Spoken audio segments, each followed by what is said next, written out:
you've just passed CFA level 1 or maybe even CFA level 2, and it's not quite time yet to register for CFA level 2 or CFA level 3, and you have this in-between time where you don't want to lose any of that valuable information that you just gained from sitting for the previous exam. So in addition to maybe brushing up on some of those topics, what else do you do to exercise your brain? Well, one of the things that I've actually decided to do is engage in some passive but also some active learning as well.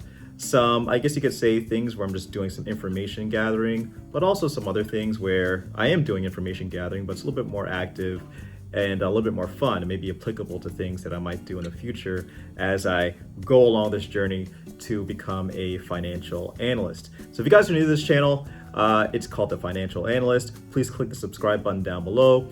What we do here is talk about the CFA, track my journey down into becoming a CFA charter holder, and ultimately working within the industry. But if you guys are interested in this kind of thing, please hit that subscribe button down below. Also, please hit the like button. Helps to get this out to those types of people who are interested in the same thing. So let's get into it. I'm going to give you an example of some passive learning that I actually like to engage in first. The first thing is reading. Now, as you guys know, if you are in the CFA program already, you hardly have any additional time or maybe brain capacity to want to even engage in any additional reading or information gathering, especially something that is somewhat nonfiction and maybe even somewhat data heavy and maybe even finance related. But during this period, you have a little bit of a lull. So if you're interested in reading, this might be the time to get into it and maybe read some things that you might find interesting that obviously is outside of the purview of the CFA curriculum. I found this book. It's called The Great Demographic Reversal, and it's a little bit somewhat controversial. One of the reasons why is because a lot of people have the view, at least the macro view, that we're kind of on this deflationary path. And, somewhat you could say that, or this book is essentially saying that that's somewhat steeped in narrative economics. And if you take a look at how things are moving with demography, there may also be the argument that the reverse may happen, where we might actually start to see a period of structural inflation. So I found that to be interesting, decided to read the book, and these authors are pretty convincing. One of them is a professor, Professor Charles Goodart.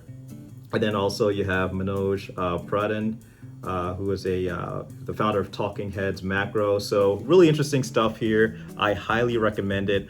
I'm a little bit over halfway through the book, and it's been fascinating. It's not that long at all either.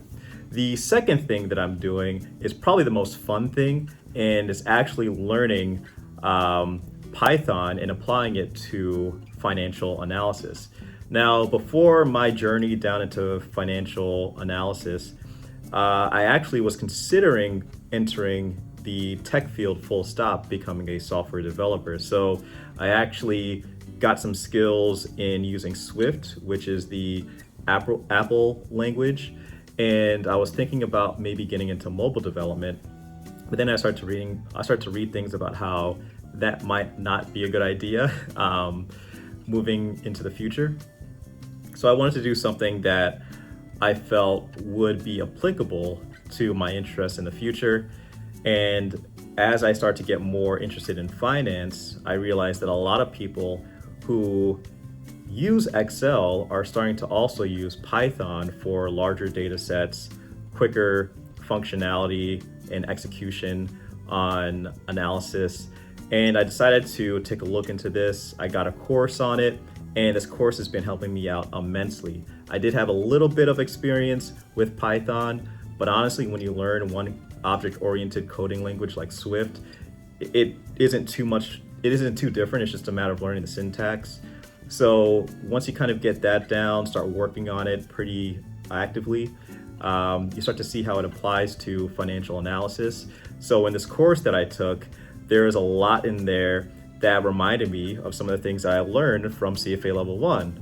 Some of them being how to look at and develop a Markowitz efficient frontier, also Monte Carlo analysis as well, also doing things such as linear regressions, all using Python. And then some things that I know I'm going to be learning in CFA level 2, which is the Black-Scholes method of learning how to price derivatives.